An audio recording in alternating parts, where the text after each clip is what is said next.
Hello students, last lecture में हम लोगों ने पीरियोडिक फंक्शन को डिस्कस किया था और उसमें मैंने आपको कुछ प्रॉपर्टीज भी बताई थी। 4 प्रॉपर्टीज मैंने आपको बता दिया था। आज हम लोग कुछ और प्रॉपर्टीज के बारे में बात करेंगे।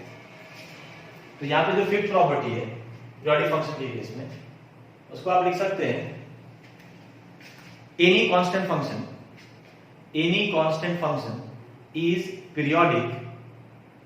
Any constant function is periodic whose time period is not well defined। जो भी कांस्टेंट फंक्शन होते हैं, जैसे अगर मैं बात करूं fx equals k is a constant, तो ऐसे फंक्शन का ग्राफ कैसा होता है?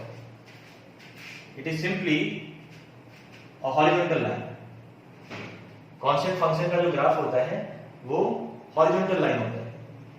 अब अगर आप इस फंक्शन को ऑब्जर्व करें whether it is periodic or not, तो ये फंक्शन डेफिनेटली पीरियोडिक होगा, बिकॉज ये जो कंडीशन है f of x plus t equals fx, ये डेफिनेटली सेटिस्फाई करेगा। लेकिन यहां पे मैंने क्या बताया, टाइम पीरियड वेल डिफाइंड नहीं होता है, बिकॉज आप t की लीस्ट पॉजिटिव वैल्यू नहीं बता सकते जो इस कंडीशन को सेटिस्फाई करता हो, क्योंकि कांस्टेंट फंक्शन के केस में आप t को कोई भी वैल्यू अगर देते हैं तो ये कंडीशन सेटिस्फाई हो जाएगी। इसलिए मैंने आपको बोला कि कांस्टेंट फंक्शन का टाइम पीरियड वेल डिफाइंड नहीं होता। मतलब नोबडी कैन आंसर कि t की लीस्ट पॉजिटिव वैल्यू क्या हो सकती है जो इस कंडीशन को सेटिस्फाई करे। जब इंटायर फंक्शन ही कांस्टेंट है, आप कुछ भी इनपुट लेंगे आपको रिजल्ट सेम मिलेगा। अगर मैं मान लूं कि दिस इज y इक्वल्स 2, अगर ये फंक्शन y इक्वल्स 2 को रिप्रेजेंट कर रहा है, तो यहाँ पे किसी भी x के लिए फंक्शन की वैल्यू क्या मिलने वाली है? 2 मिलने वाली है। तो फंक्शन को पीरियोडिक जरूर कहा जाता है, लेकिन इसके टाइम पीरियड पे कमेंट नहीं कर सकते। तो ये एक बात आप ध्यान में रखेंगे। हालांकि अगर आपके सामने ऐसा कोई फंक्शन आ जाए fx equals sin x plus 2, तो ये फंक्शन पीरियोडिक है।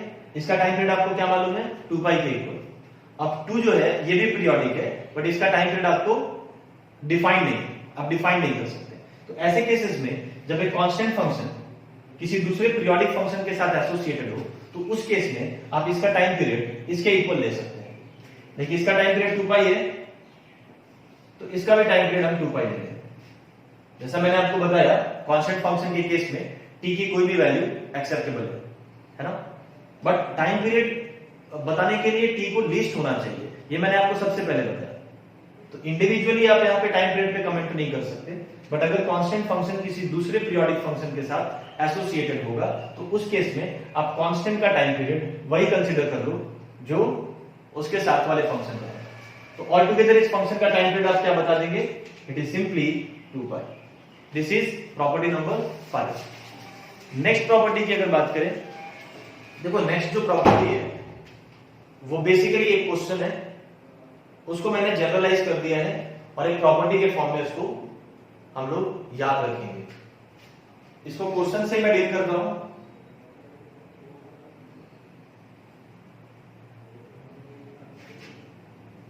ऐसा एक फंक्शनल इक्वेशन है। देखिए फर्स्ट टाइम हम लोग एक फंक्शनल इक्वेशन को एनकाउंटर कर रहे हैं। This is the functional equation which is true for all x belongs to real number. पहले मैं आपको ये बता दूं कि फंक्शनल इक्वेशन क्या है। देखिए any equation which involves function f is called a functional equation. Now there is a function, इसको अगर आप सॉल्व करेंगे तो एक ऐसा फंक्शन जरूर होगा जो इस इक्वेशन को सेटिस्फाई करेगा। तो जब भी आप किसी फंक्शनल इक्वेशन को सॉल्व करते हैं तो आप उसको fx के लिए सॉल्व करते हैं। मतलब वो कौन सा फंक्शन है, वो कौन सा फंक्शन है जो इस फंक्शनल इक्वेशन को सेटिस्फाई करेगा। ठीक है, तो फंक्शनल इक्वेशन को सॉल्व करना भी हम सीखेंगे, बट फिलहाल जो हमारा रिक्वायरमेंट है वो ये है कि जो फंक्शन इस इक्वेशन को सेटिस्फाई कर रहा होगा क्या वो पीरियोडिक है। The function satisfying this functional equation whether it is periodic or not, and if it is periodic find its time period। अगर वो फंक्शन पीरियोडिक है तो उसका टाइम पीरियड क्या होगा, इस पे आपको कमेंट करना है। फंक्शनल इक्वेशन को सॉल्व करना हम लोग आगे के चैप्टर में सीखेंगे जब हम कॉन्टिन्यूटी और डिफरेंशिएबिलिटी की बात करेंगे। वहां पर ही हम फंक्शनल इक्वेशन को सॉल्व करना सीखते हैं। यहां पे आपको सिंपली फंक्शन पीरियोडिक है या नहीं है इस पे कमेंट करना है, और यदि पीरियोडिक है तो उसका टाइम पीरियड बताना है। तो देखिए इसके लिए हम क्या करते हैं, अगर फंक्शन को पीरियोडिक होना है तो कहीं ना कहीं आप इस चीज को टारगेट करेंगे। अगर आपने कैसे भी इसको इस फॉर्म में रिप्रेजेंट कर दिया तो डेफिनेटली ये फंक्शन पीरियोडिक है, और t की जो वैल्यू होगी that is going to be its time period. तो देखिए ये काम कैसे करते हैं, वी यूज रिप्लेसमेंट प्रॉपर्टी, मतलब बेसिकली आप इसको काइंड ऑफ सब्स्टिट्यूशन कह सकते हैं। जैसे मैं अगर यहां पे एक सब्स्टिट्यूशन करूं,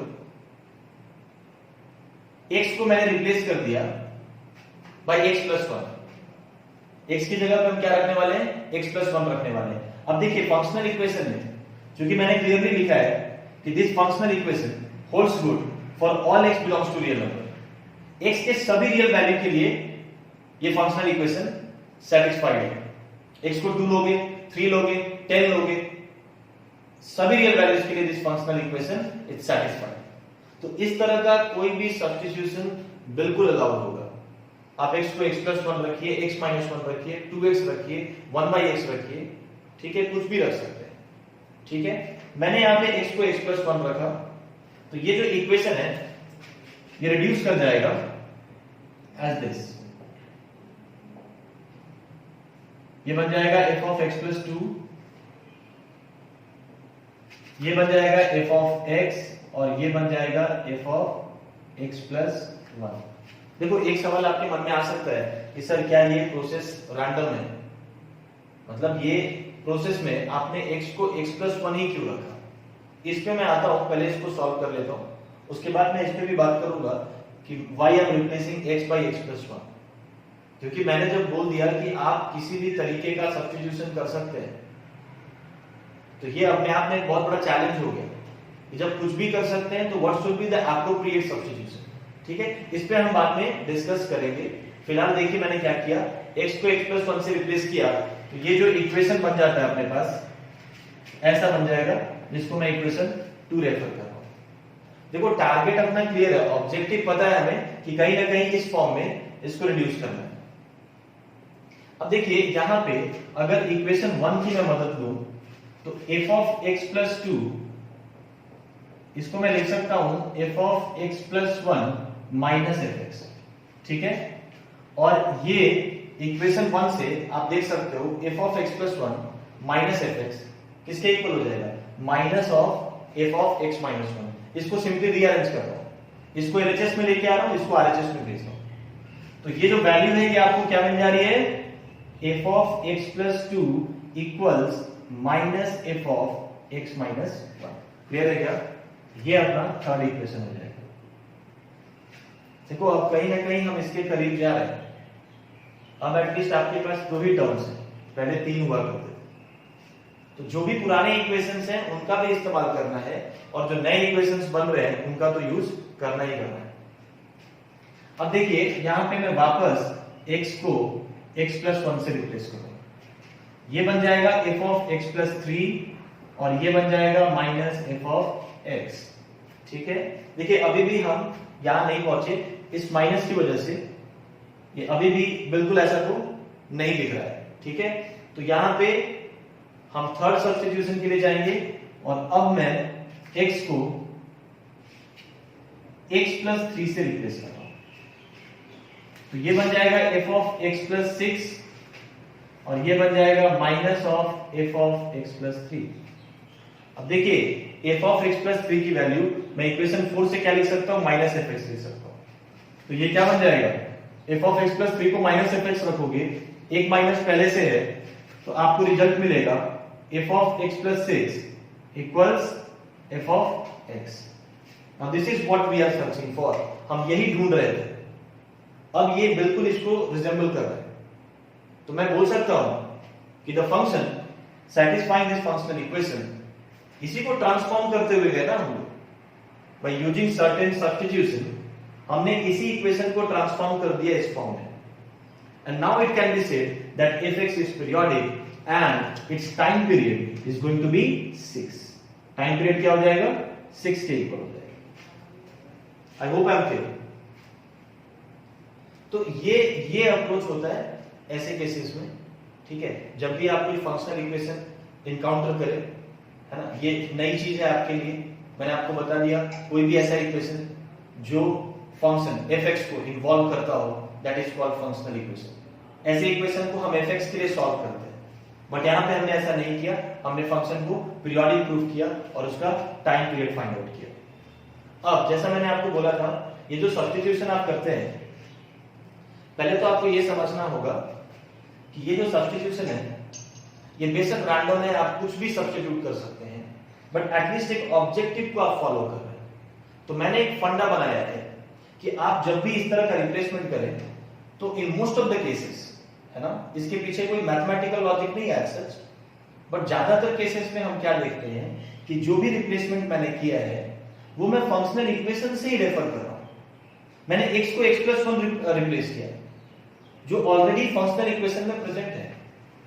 यानी आपके पास ऑप्शन में क्या था, आप x को x+1 से रिप्लेस कर सकते थे या x को x-1 से रिप्लेस कर सकते थे। x को x-1 से रिप्लेस करके भी अगर आप आगे बढ़ोगे तो भी रिजल्ट मिलेगा आपको। इनफैक्ट मैं तो बता दूं आपको, x को अगर मैंने x+10 से भी रिप्लेस किया होता तो भी हम यहां तक पहुंच सकते हैं। बट इन जनरल आप एक ऐसा अप्रोच रखिए जहां पे x को आप गिवन फंक्शनल इक्वेशन से ही कोई टर्म उठा करके और उसको रिप्लेस करें, है ना।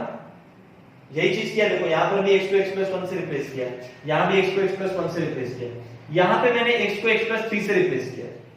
लेकिन इस स्टेज में आप देख सकते हैं कि x+3 बन चुका था, पहले x+3 आ चुका है, उसके बाद मैंने ये रिप्लेसमेंट यूज किया। तो ये रफली एक आप अपने लिए वर्किंग रूल बना सकते हैं और इस तरीके से आगे बढ़ेंगे तो आपका काम हो जाएगा, ठीक है। चलिए इस पे और भी क्वेश्चंस कर लेंगे हम लोग, बट उससे पहले मैं इस रिजल्ट को जनरलाइज कर दूं। इसको आप याद रख सकते हैं, नोट बना के लिख लीजिए।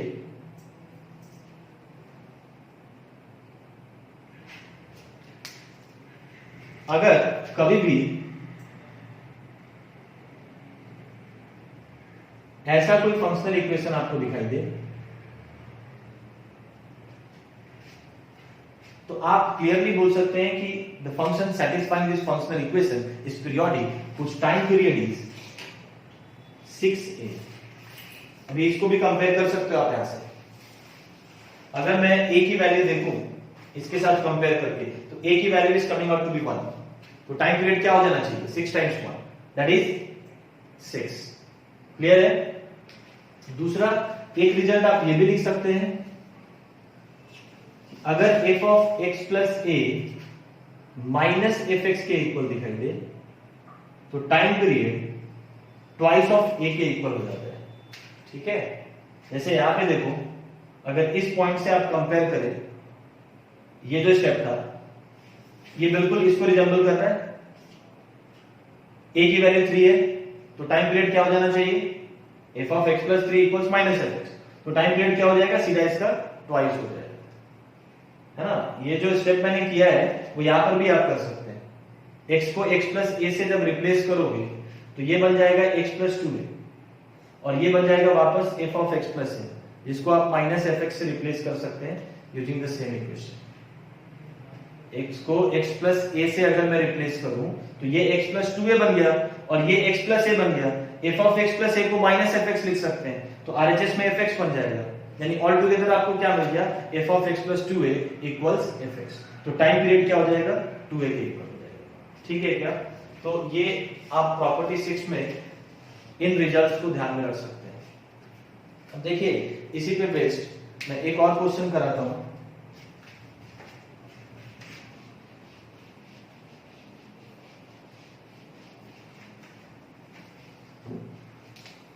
लेट अस सपोज आपके पास एक ऐसा फंक्शनल इक्वेशन है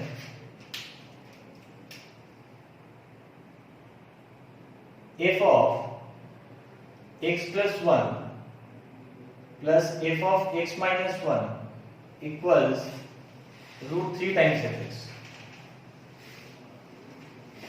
ये फंक्शनल इक्वेशन है, which is satisfied for all x belongs to real number. सवाल वापस सेम है, क्या ये फंक्शन जो इस इक्वेशन को सेटिस्फाई करेगा क्या वो पीरियोडिक है, and if yes find its time period. तो once again you have to use substitution और रिप्लेसमेंट, एंड अल्टीमेटली आपको f of x plus t equals fx इस फॉर्म में रिड्यूस करना है। तो देखिए यहां पे आप x को, आप वीडियो को पॉज करके एक बार ट्राई कर सकते हैं, मैं सॉल्व करके बताता हूं। यहां पे वापस मैं x को x प्लस 1 से रिप्लेस कर रहा हूं। अच्छा देखो, हो सकता है कि दो आदमी ने सॉल्व किया और दोनों का अप्रोच डिफरेंट है ना, बट मंजिल सेम है, कंक्लूजन आपको यही दिखाई देगा finally, and then you can conclude कि फंक्शन पीरियोडिक है। तो यहां पर मैं सबसे पहले x को x प्लस 1 से रिप्लेस कर रहा हूं, यहां से रेफर कर रहा हूं, तो ये क्या बन जाएगा, f ऑफ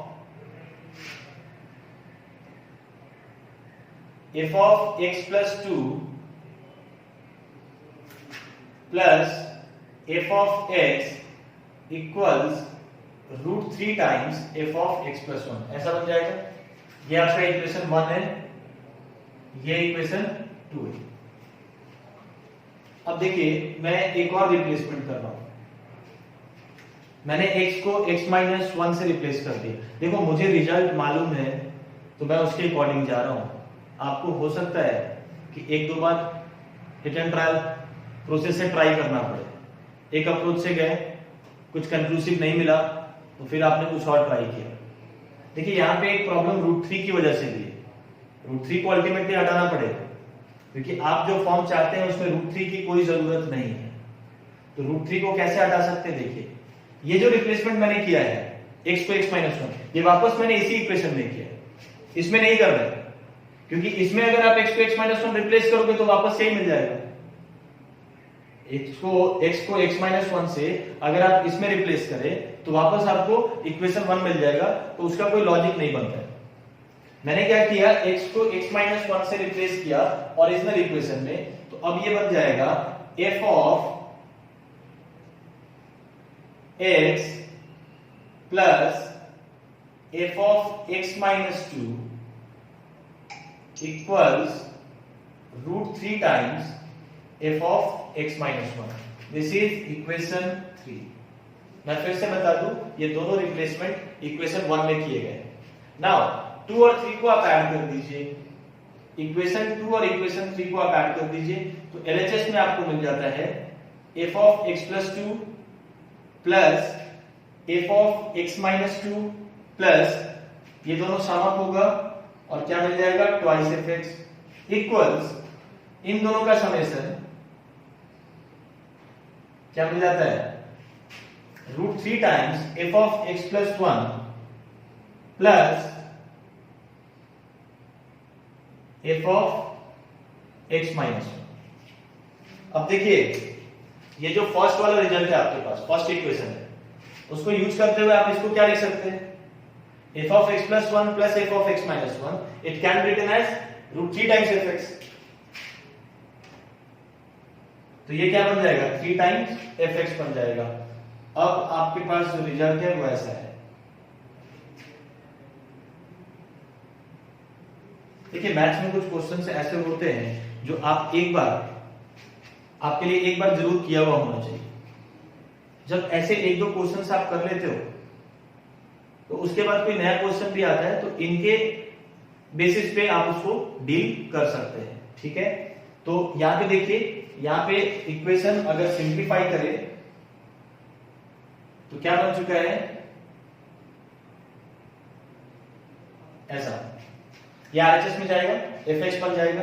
अब इस पॉइंट पे आप डायरेक्टली कंक्लूड कर सकते हैं यूजिंग दिस, ये जो नोट आपने किया है इसका इस्तेमाल आप कर सकते हैं। इसके साथ कंपेयर करोगे तो a की वैल्यू 2 है, तो आप टाइम पीरियड स्ट्रेट अवे क्या लिख सकते हैं, 6 × 2 दैट इज 12। या तो आप इस पूरे प्रोसेस को वापस से एक बार रिपीट करें, x को x प्लस 2 से रिप्लेस करें, उसके बाद जो सारी चीजें मैंने यहाँ पे की थी अल्टीमेटली आपको यही दिखाई देगा।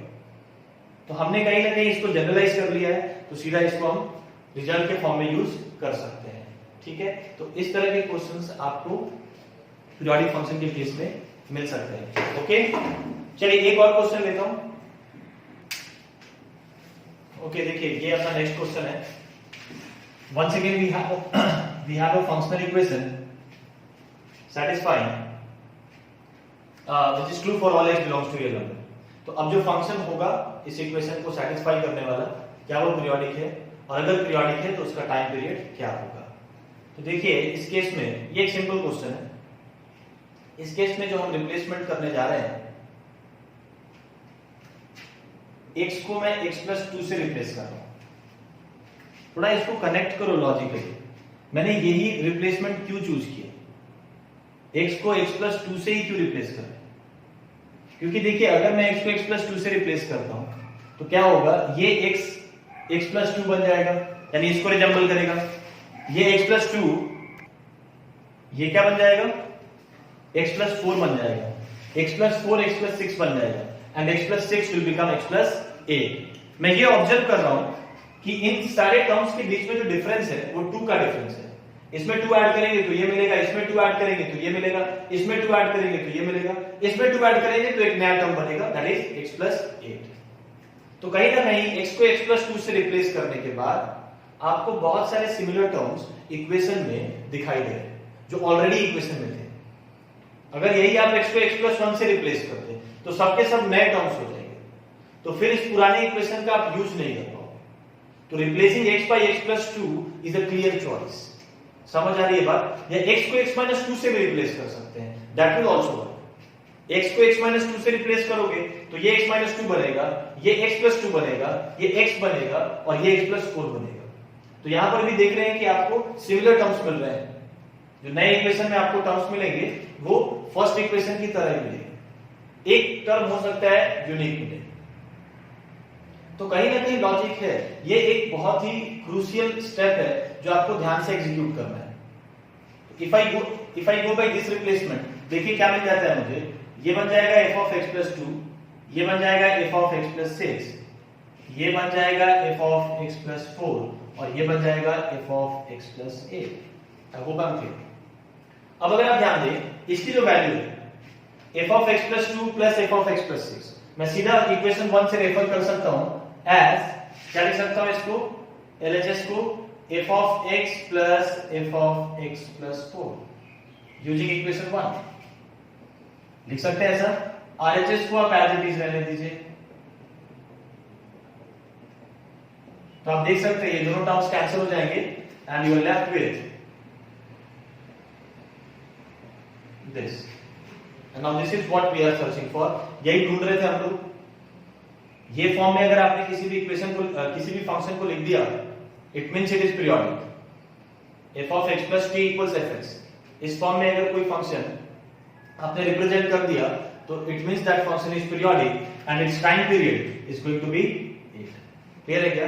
तो ऐसे और भी क्वेश्चंस पीरियोडिक फंक्शंस के आपको असाइनमेंट 4 में मिल जाएंगे जो मैंने शेयर कर दिया ऑलरेडी. ठीक है, तो उसको आप लोग सॉल्व कर लेना. नेक्स्ट लेक्चर में हम लोग असाइनमेंट 4 के कुछ क्वेश्चंस को डिस्कस कर लेंगे. तो अब मैं आगे बढ़ता हूं और इनवर्स फंक्शन की बात करते हैं, है ना. इनवर्स फंक्शन अगेन एक बहुत ही इंपॉर्टेंट टॉपिक है. इसमें हम लोग देखते हैं क्या चीजें हैं जो हमें सीखनी है. देखिए सबसे पहले तो मैं आपको ये बता दूं इनवर्स फंक्शन क्या होता है, ये समझेंगे हम लोग. उससे पहले एक और जरूरी चीज है जो आपको मालूम होना चाहिए. किसी भी गिवन फंक्शन का अगर आपको इनवर्स फाइंड आउट करना है, कोई भी फंक्शन है उसका अगर आपको इनवर्स फाइंड आउट करना है तो सबसे इंपॉर्टेंट कंडीशन है कि उस फंक्शन को बाइजेक्टिव होना पड़ेगा. बाइजेक्टिव का मतलब क्या है, that function must be 1 1 on 2. ये पढ़ा था हम लोगों ने फंक्शन के स्टार्ट में. अगर फंक्शन 1 1 on 2 होगा तभी आप उस फंक्शन का इनवर्स डिफाइन कर सकते हैं. तो ये स्टेटमेंट लिख लीजिए.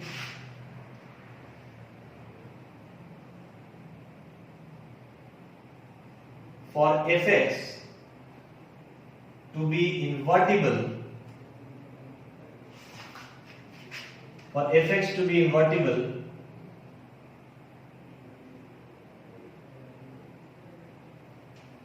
it has to be a 1 1 onto function. fx को इन्वर्टिबल होने के लिए उसको 1 1 on 2 होना होगा, ठीक है, otherwise it's inverse can not be defined. तो देखो यहां पे एक चीज आती है कि सर sin x एक मिनिमम फंक्शन है। अगर आप sin x का ग्राफ प्लॉट करें तो sin x का ग्राफ कैसा होता है, देखो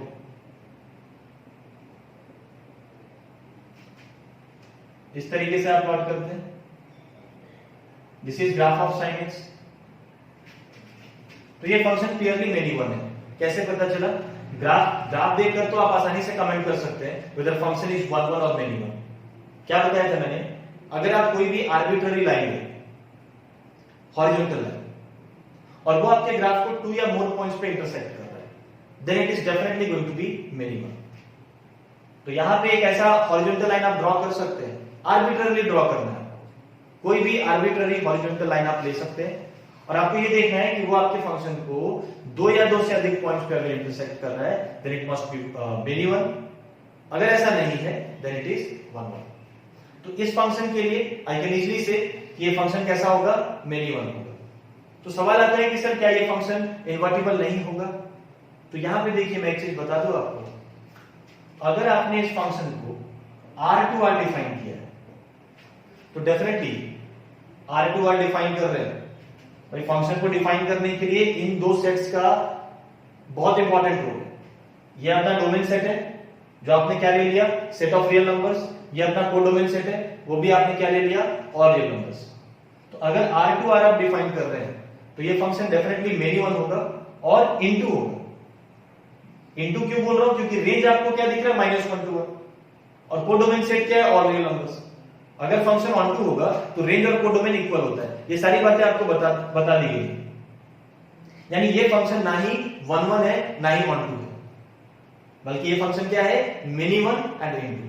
तो डेफिनेटली इस फंक्शन का आप इनवर्स डिफाइन नहीं कर सकते। लेकिन जो हमारा अगला ही चैप्टर है that is inverse trigonometric function, जहां पे हम इन ट्रिग्नोमेट्रिक फंक्शंस के इनवर्स को डील करते हैं। तो अब सवाल आता है कि सर जब इन्वर्टिबल है ही नहीं तो इनवर्स आया कहां से? तो मैं आपको बता दूं, अगर मैंने किसी फंक्शन को इस तरीके से डिफाइन किया होगा,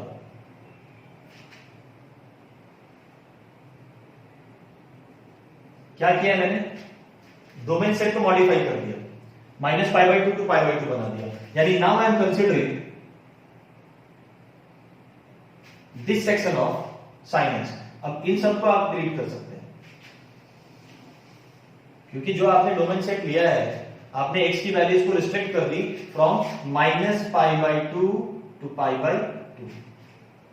अब अगर आप इस इंटरवल में -π/2 to π/2 sin x को अगर आप ऑब्जर्व करें तो नाउ इट इज 1 1, क्योंकि अब अगर आप कोई भी हॉरिजॉन्टल लाइन ले तो वो इस फंक्शन को 2 और मोर पॉइंट्स पे इंटरसेक्ट नहीं कर सकता। मैं एक्सपेक्ट कर रहा हूं कि 1 1 मेरी 1 में किसी को कंफ्यूजन नहीं है। 1 1 का मतलब है for every x you are going to get unique y। हर x के लिए आपको नया y मिलेगा, ठीक है।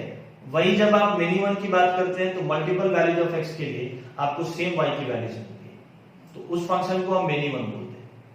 ग्राफिकली मैंने आपको बताया, एक आर्बिट्ररी हॉरिजॉन्टल लाइन लो और चेक करो कि ग्राफ को वो 2 या मोर पॉइंट्स पे इंटरसेक्ट कर रहा है या नहीं कर रहा है। तो इस केस में कोई भी ऐसा हॉरिजॉन्टल लाइन आप नहीं ले सकते जो ग्राफ को 2 या 2 से अधिक पॉइंट्स पे इंटरसेक्ट करे। So function is 1 1। Moreover it is onto because the codomain set is taken to be -1 to 1, और यहां पे रेंज जो है, रेंज भी सेम है। So now the same function sin x is made 1 1 on 2 bijective by modifying its domain set and codomain set। ये बातें मैंने आपको पहले भी बताई। अब इस फंक्शन का इनवर्स आप निकाल सकते हैं। तो ये एक बहुत ही इंपॉर्टेंट स्टेटमेंट है, इसको ध्यान में रखिए। For fx to be invertible it has to be a 1 1 on 2 function. अगर फंक्शन 1 1 on 2 नहीं है तो आप उसका इनवर्स डिफाइन नहीं कर सकते। अब हम बात करते हैं कि इनवर्स होता क्या है। देखो, अगर एक सिंपल लॉजिक में बताऊं, एक सिंपल लॉजिक से अगर मैं इनवर्स को डिफाइन करूं, तो इनवर्स एक ऐसा फंक्शन है किसी भी गिवन फंक्शन के लिए जो बाइजेक्टिव हो। फंक्शन बाइजेक्टिव तो होना ही चाहिए, जैसे मान लो एक फंक्शन है f विच इज 1 1 ऑन 2, उसको आपने इनपुट दिया a, मतलब x की वैल्यू क्या रखी है आपने a, तो आपको y की वैल्यू मिल रही है b, f of a is coming out to be b। तो अगर इस फंक्शन का इनवर्स आप डिफाइन करेंगे, let us suppose inverse of f is g, तो g at b must be a। ये मैं एक रफ डेफिनेशन आपको बता रहा हूं, फिर हम एक्चुअल डेफिनेशन पे भी आते हैं।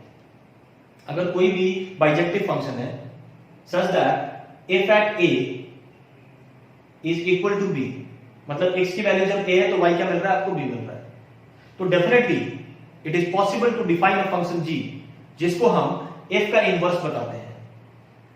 तो ये जो इनवर्स फंक्शन है g, ये b पे ऑपरेट करेगा तो आपको वैल्यू क्या मिलेगी a के इक्वल मिलेगी। मतलब हम क्लियरली क्या देख रहे हैं कि जो मैपिंग का डायरेक्शन है वो बदल गया। इस केस में a को मैप किया आपने b के साथ, यहां पे क्या हो रहा है b is mapping with a। तो आप इस तरीके से इनवर्स को समझ सकते हैं। अगर मैं प्रॉपर डेफिनेशन की बात करूं तो आई कैन राइट, मान लो एक फंक्शन है from a to b, domain set and codomain set is a bijective function. ये बहुत ही जरूरी है, फंक्शन बाइजेक्टिव होना चाहिए। अगर ऐसा कोई फंक्शन है then it is always possible to define an inverse function g। g इस फंक्शन का इनवर्स है, आगे मेंशन कर दूंगा मैं। It is always possible to define a function g which is inverse of f, जिसके लिए क्या कर दिया मैंने, देखो जरा, चेंज कर दिया इसको। अब b के एलिमेंट्स a के एलिमेंट्स के साथ एसोसिएट करेंगे। पहले क्या हो रहा था, a आपका डोमेन सेट था, a के एलिमेंट्स को आप b के एलिमेंट्स के साथ एसोसिएट कर रहे थे, है ना। अब क्या हो गया, ये डोमेन सेट हो चुका है और ये कोडोमेन सेट हो गया। तो it is always possible to define a function g फ्रॉम b to a such that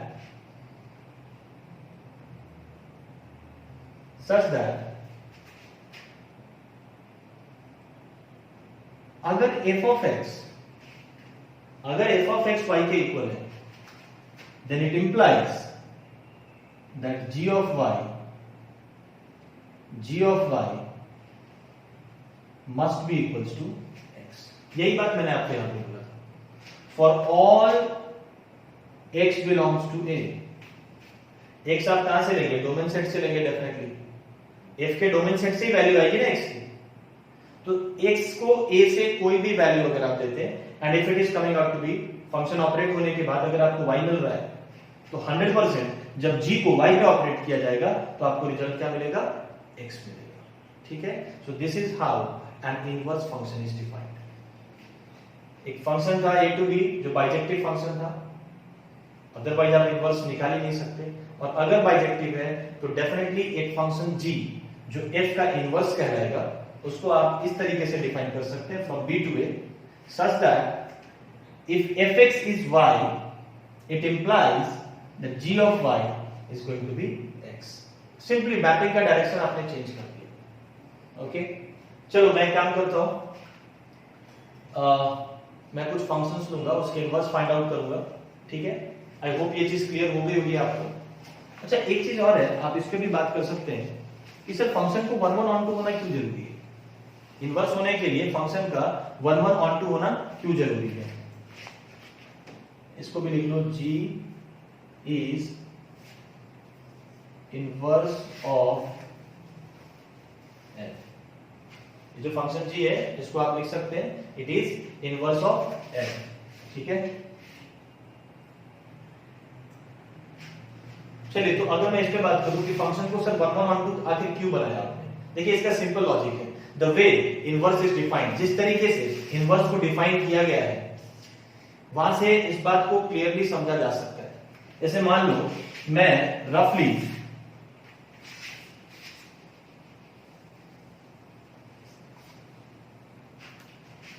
arrow diagram के थ्रू मैं एक फंक्शन ले रहा हूं। सेट ए में मैंने 3 एलिमेंट्स ले लिए और सेट बी में मैंने ले लिया, कुछ भी ले सकते हैं आप, या इसको ऐसा कर दो ना, a1 a2 a3 और इसको मैंने कर दिया b1 b2 b3 and B4, ठीक है। अब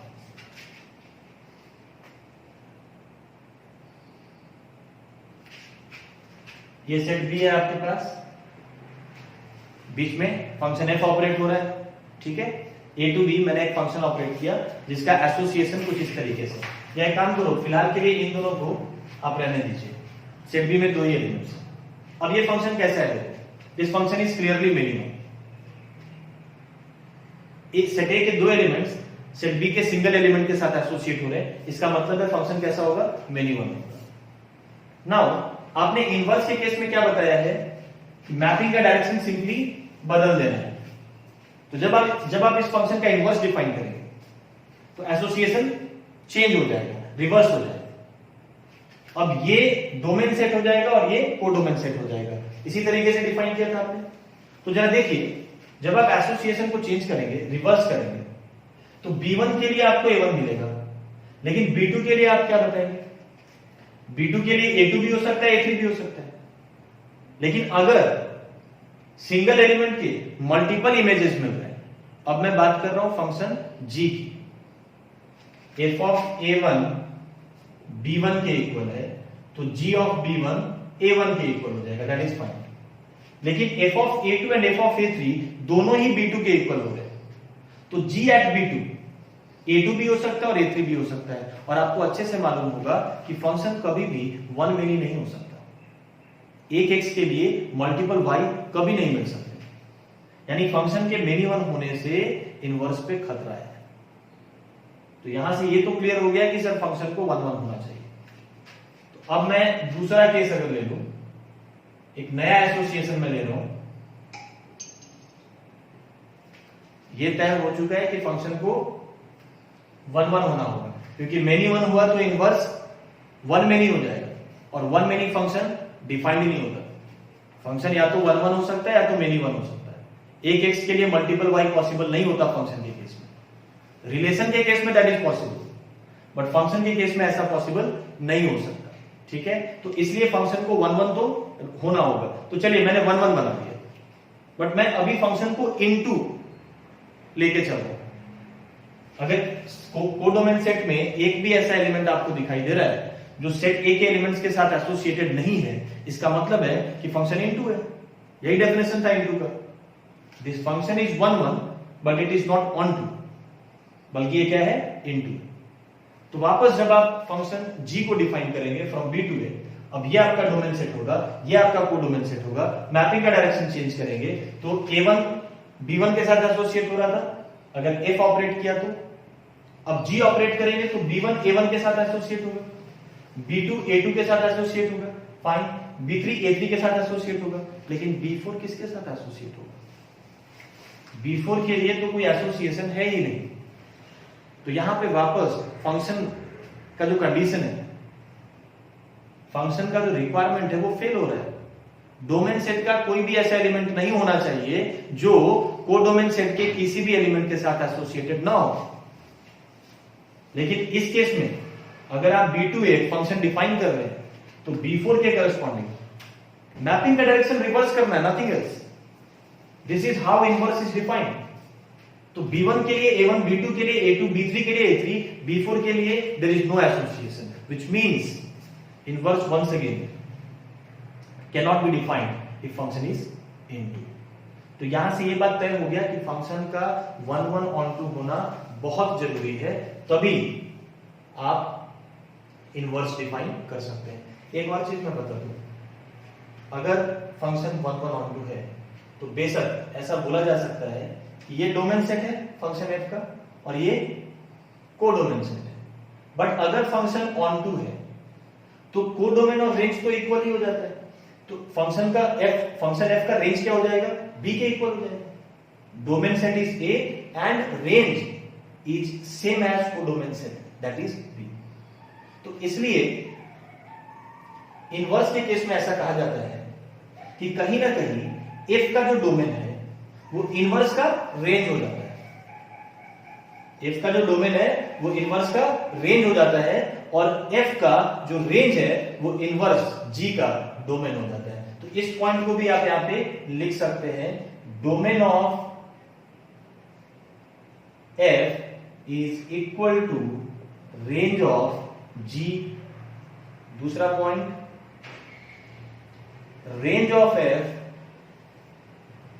becomes डोमेन ऑफ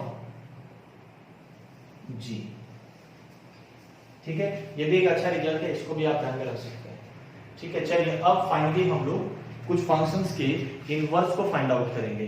ठीक है, देखिए ये आपका फंक्शन है और इसका आपको इनवर्स फाइंड आउट करना है। ठीक है ना, तो सबसे पहला चीज तो ये आता है कि सर क्या ये फंक्शन 1 1 on 2 है, क्योंकि अगर 1 1 on 2 नहीं है तो इस फंक्शन का इनवर्स नहीं निकाल सकते। तो मोस्ट ऑफ द केसेस में अगर आपसे इनवर्स पूछा जा रहा है तो डेफिनेटली वो आपको इनवर्स 1 1 on 2 फंक्शन ही देंगे, है ना। स्कूल के एग्जाम में या बोर्ड के एग्जाम में आपसे हो सकता है फंक्शन दिया जाए, उसके बाद ये बोला जाए कि पहले इसको बाइजेक्टिव प्रूव करो, और अगर ये बाइजेक्टिव है देन इसका इनवर्स फाइंड आउट करो।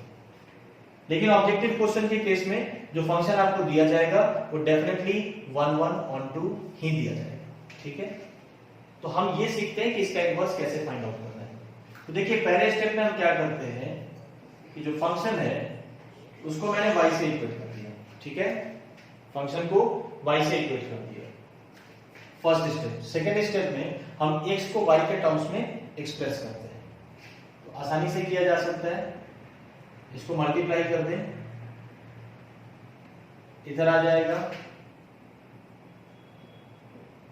x की वैल्यू मिल जाएगी आपको 4y - 5 अपॉन 2 + y या y + 2। x को y के टर्म्स में अगर आप एक्सप्रेस करेंगे तो आपको ये मिल जाएगा। And then finally third step में you just have to interchange x and y। x और y को आप सिंपली इंटरचेंज कर देंगे, तो ये जो मिल गया ये आपको इस फंक्शन का इनवर्स मिल गया। ठीक है क्या, this is inverse of x।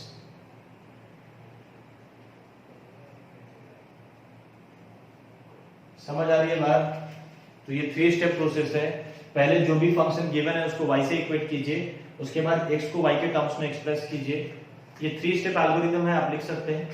Equate the function with y, then express x in terms of y, and then finally interchange x and y।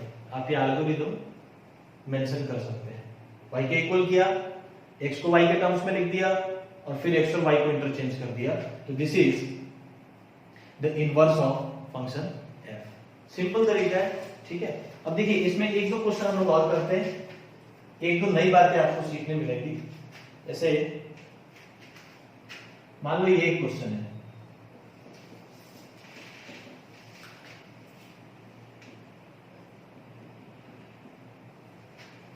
देखिए इस केस में मैं आपको डोमेन सेट और कोडोमेन सेट नहीं दे रहा हूं। Domain and codomain set are so adjusted, so taken, है ना, that this function is 1 1 and 1 2।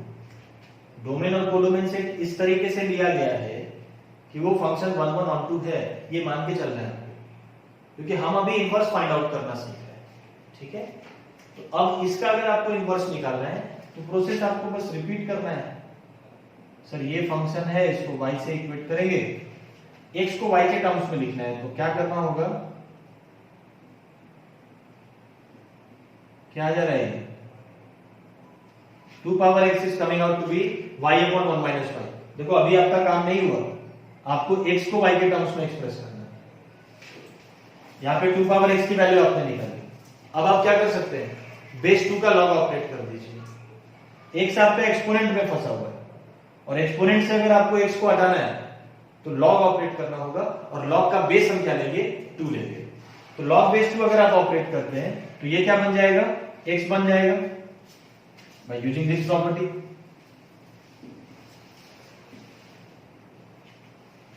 अगर एक्सपोनेंट का बेस और लॉग का बेस सेम हो तो सीधा सीधा क्या मिल जाता है, x मिल जाता है। तो अगर आप लॉग बेस 2 ऑपरेट करेंगे दोनों साइड तो LHS में आपको x मिल जाएगा, RHS में आपको मिल जाएगा log y upon 1 - 1। And then इसके बाद y और x को अगर आप इंटरचेंज कर दें दिस इज, यहां पे बेस मेंशन नहीं किया मैंने, लॉग का बेस क्या लिया था, 2 लिया था ना, ऐसे लिख दो इसको, लॉग बिना बेस का कोई मतलब ही नहीं उसका, है ना।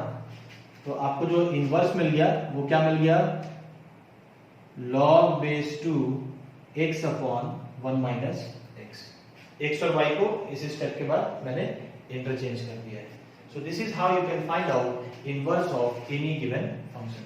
अच्छा, कुछ केसेस में ऐसा हो सकता है कि ये जो प्रोसेस आप कर रहे हैं x को y के टर्म्स में एक्सप्रेस करने का, ये पॉसिबल ना हो, है ना, हर केस में ऐसा पॉसिबल नहीं होगा। तो वैसे केसेस में आप इनवर्स फंक्शन को इस तरीके से रिप्रेजेंट नहीं कर पाएंगे। देखो, मैं ये नहीं बोल रहा हूं कि फंक्शन का इनवर्स एग्जिस्ट नहीं करेगा, अगर फंक्शन 1 1 on 2 है तो उसका इनवर्स एग्जिस्ट करना तय है, लेकिन इट इज क्वाइट पॉसिबल कि ये इनवर्स निकालने का जो मेथड है ये कहीं जाके फेल हो जाए। अगर आपने x को y के टर्म्स में एक्सप्रेस किया ही नहीं कर पाए, तो उस केस में आप इनवर्स को इस फॉर्म में रिप्रेजेंट नहीं कर पाएंगे। This is called explicit representation. अभी हम लोग आगे बात करने वाले इम्प्लिसिट एक्सप्लिसिट फंक्शन, वहां पे आपको ये बात समझ आ जाएगी, ठीक है। नेक्स्ट अगर मैं एक और क्वेश्चन लूं, एक बढ़िया कंसेप्ट है, इसको समझना। देखिए, ये फंक्शन है इस बार e power x plus e power minus x upon 2। इस फंक्शन का अगेन हमको इनवर्स फाइंड आउट करना है। देखो, यहाँ पे एक नई चीज आप सीखोगे, है ना, जो यहाँ पे नहीं था। इस केस में जो डोमेन सेट और कोडोमेन सेट है आपके सामने है, और ये इस तरीके से चुना गया है। देखिए, एक चीज यहाँ पे ध्यान देना, इस फंक्शन का डोमेन अगर मैं आपसे पूछता कि इस फंक्शन का डोमेन क्या होगा बताओ, तो इस फंक्शन का डोमेन ऑल रियल नंबर्स होगा, क्योंकि इस फंक्शन में कोई भी ऐसा फंक्शन इन्वॉल्व नहीं है जिसके डेफिनेशन में किसी तरह का रेस्ट्रिक्शन हो। x को कोई भी रियल वैल्यू आप दे सकते हैं, लेकिन डोमेन सेट को 0 टू इंफिनिटी क्यों रखा गया, क्योंकि डेफिनेटली इस इंटरवल में ये फंक्शन 1 1 हो रहा होगा। जैसा मैंने आपको स्टार्टिंग में sin x के लिए बताया, पूरे नंबर लाइन पे sin x 1 1 नहीं है, मेनी 1 है, लेकिन -π/2 से π/2 के बीच में 1 1 है, ठीक है। तो यहां पर भी वही काम किया गया है। डोमेन नॉर्मली देखा जाए तो ऑल रियल नंबर्स हो सकते हैं, लेकिन इसको मैंने क्या पिक किया, 0 टू इंफिनिटी पिक किया, क्योंकि इस इंटरवल में ये फंक्शन 1 1 बनाया जा सकता है। एंड देन कोडोमेन सेट इस तरीके से लिया गया है कि ये इस फंक्शन के रेंज के इक्वल हो। इस पर्टिकुलर डोमेन में इस फंक्शन का जो रेंज मिलेगा वो डेफिनेटली इसके इक्वल होगा, ठीक है, यानी फंक्शन 1 1 on 2 है। सो क्लियरली हम इनवर्स के लिए जा सकते हैं, क्योंकि इनवर्स पूछा जा रहा है तो फंक्शन 1 1 on 2 डेफिनेटली होगा, ठीक है। अब करना क्या है आपको, सबसे पहला काम, सर इसको y से इक्वेट कर दो, कर दिया। अब x को y के टर्म्स में एक्सप्रेस करने के लिए देखो यहां पे थोड़ा सा बॉदल करना होगा।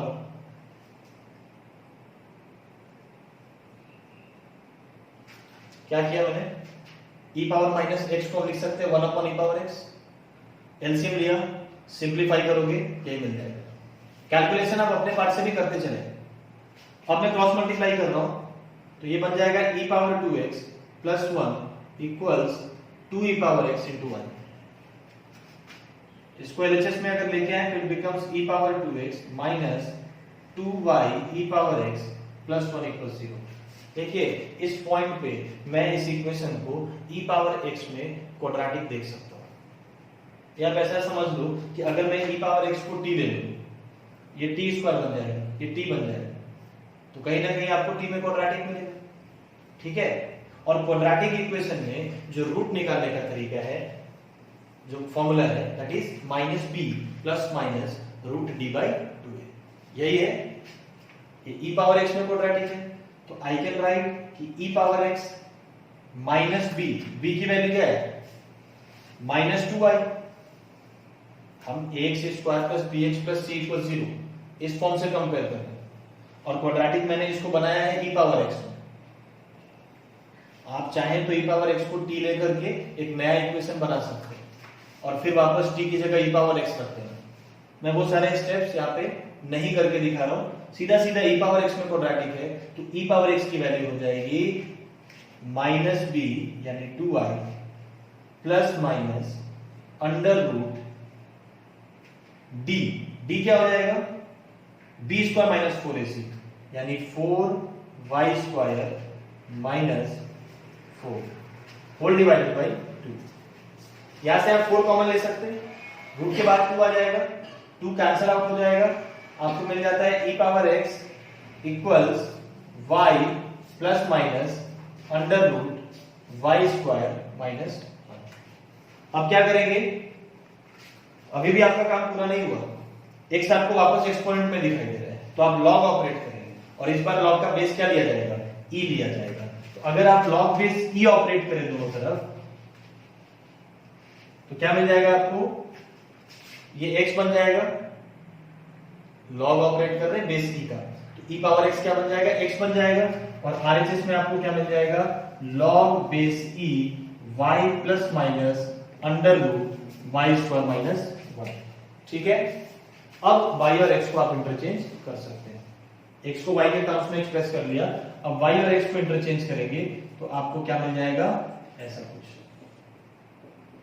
अब देखिए सवाल आता है कि क्या एक फंक्शन के दो इनवर्स पॉसिबल है, यहां पे दो फंक्शन दिख रहा है, x plus root X square minus 1, x minus root X square minus 1।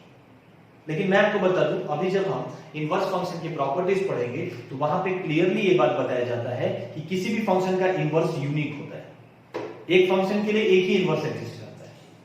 तो यहां पे दो ऑप्शन है, मतलब किसी एक को रूल आउट करना होगा, तो किस बेसिस पे आप एक को रूल आउट करेंगे और एक को सेलेक्ट करेंगे, तो उसके लिए एक छोटा सा फंडा आपको यहां पे सीखना है। बाकी के दो क्वेश्चन में ऐसा नहीं हो रहा था, एक फंक्शन था एक इनवर्स बन रहा था, ये पहली बार ऐसा हो रहा है कि एक फंक्शन के लिए दो इनवर्स बन रहे हैं। तो आपको क्या करना होगा, देखिए मैं एक एग्जांपल लेकर के आपको बताता हूं।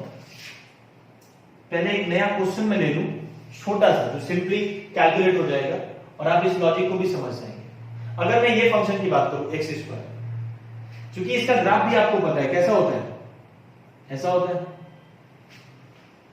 अब मैं आपसे पूछता हूं कि क्या ये फंक्शन इन्वर्टिबल होगा, द आंसर इज नो, क्योंकि ये फंक्शन कैसा है, मिनिमम। अगर आप इसको पूरे नंबर लाइन पे देखें, क्योंकि इसका डोमेन भी और रियल नंबर्स होता है, तो ये फंक्शन मिनिमम। लेकिन क्या इस फंक्शन को 1 1 बनाया जा सकता है, द आंसर इज यस। आपको मैंने बताया है कि डोमेन सेट को मॉडिफाई करके आप किसी भी फंक्शन को 1 1 बना सकते हैं। तो अगर मैं इस फंक्शन को डिफाइन करूं from 0 to infinity to 0 to infinity, को डोमेन सेट को भी सुटेबली सेलेक्ट करना है ताकि रेंज के इक्वल मिले, यानी ऑन टू मिले। मैंने डोमेन को रेस्ट्रिक्ट कर दिया 0 से इंफिनिटी, तो ये नेगेटिव एक्स में जो ग्राफ का सेक्शन दिख रहा था उसको एलिमिनेट कर देना है, सिर्फ ये वाला पार्ट मिलेगा आपको। अब मैं आपसे पूछता हूं, फंक्शन वही है लेकिन उसके डोमेन सेट को मॉडिफाई करने के बाद can I say that this function is 1 1 as well as onto. Onto भी होगा क्योंकि रेंज आपको क्या मिल रहा है, 0 टू इंफिनिटी, y की वैल्यूज रेंज 0 से इंफिनिटी मिल रहा है और कोडोमेन सेट भी सेम है, तो फंक्शन कहीं ना कहीं 1 1 ऑन टू बना दिया गया। तो अब आप इसका इनवर्स निकाल सकते हैं। कैसे निकालेंगे भैया, एक्स स्क्वायर को y के इक्वल करेंगे, x को y के टर्म्स में लिखना है, दोनों तरफ स्क्वायर रूट लेंगे। स्क्वायर रूट लोगे तो ध्यान देना एक्स स्क्वायर का रूट मॉड x होगा और y का रूट, देखिए आप अपने नोट्स में आप वीडियो पॉज कर सकते हैं, आपके पास ये लिबर्टी है, आप अपने नोट्स में चाहे तो यहां पे लिख सकते हैं, ठीक है। On taking square root on both sides, on taking log base E on both sides.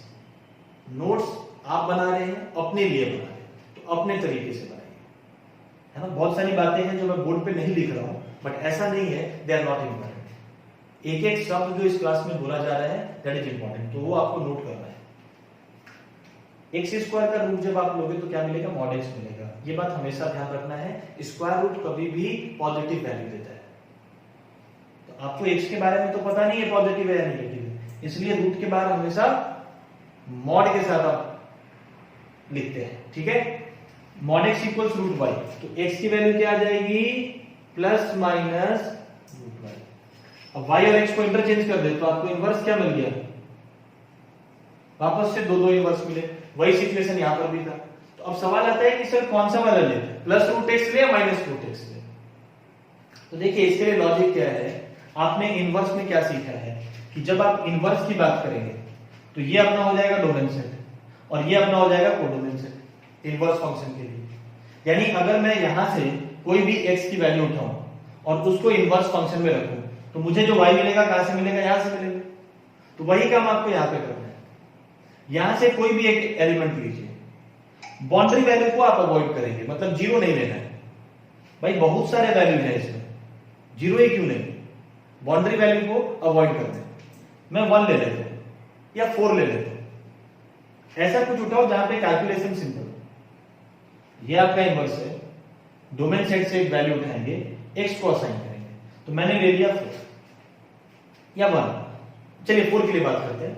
x को अगर मैं 4 ले रहा हूं तो √4 क्या हो जाएगा, 2 हो जाएगा। अब आपको ये देखना है कि अगर मैं प्लस कंसीडर करूं तो y की वैल्यू +2 आएगी, अगर मैं माइनस कंसीडर करूं तो y की वैल्यू -2 आएगी।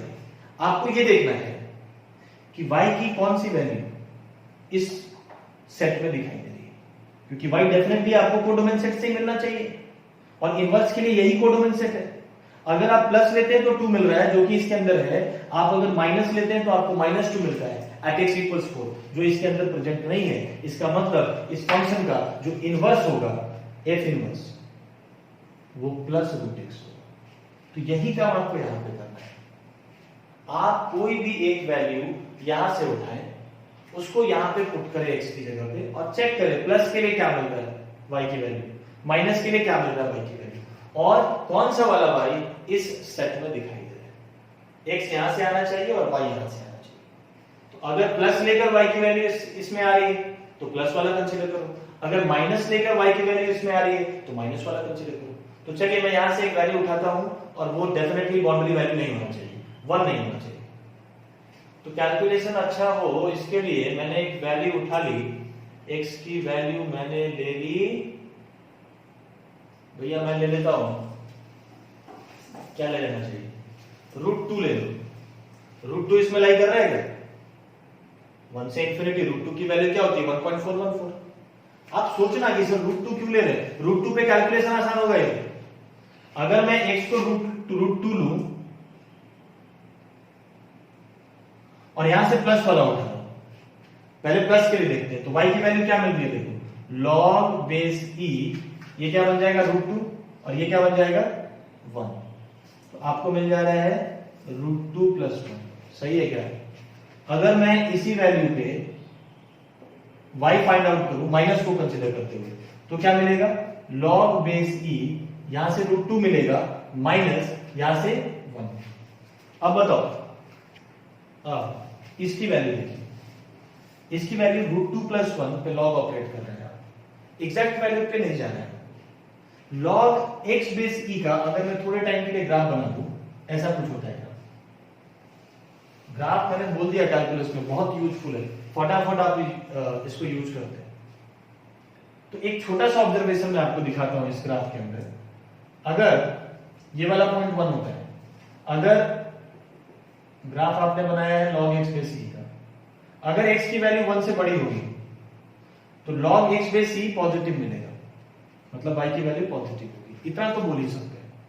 वैल्यू क्या होगा वो सेकेंडरी मैटर है, वैल्यू क्या होगा वो हम लोग देख लेंगे, लेकिन ये मैं बोल सकता हूं कि x अगर 1 से बड़ा है तो y पॉजिटिव मिलेगा, ग्राफ में देख लो।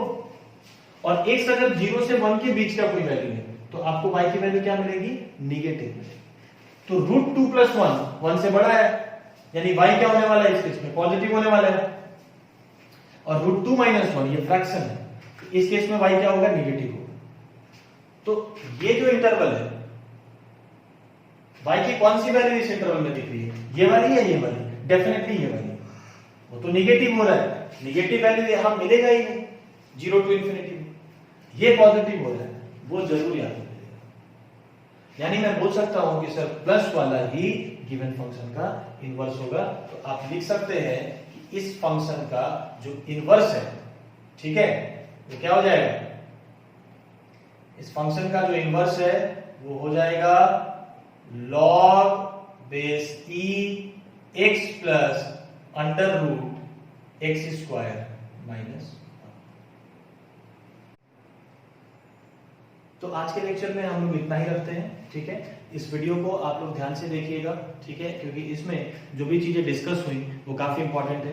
पीरियोडिक फंक्शन का कुछ प्रॉपर्टी बताया मैंने आपको, फिर इनवर्स के बारे में हमने बात करी कि किसी भी फंक्शन का इनवर्स अगर आपको फाइंड आउट करना है तो उसको बाइजेक्टिव होना होगा पहली बार, ठीक है। फिर मैंने इनवर्स को डिफाइन किया कि इनवर्स होता क्या है, ठीक है, और उसके बाद हमने इनवर्स निकालने का मेथड सीखा।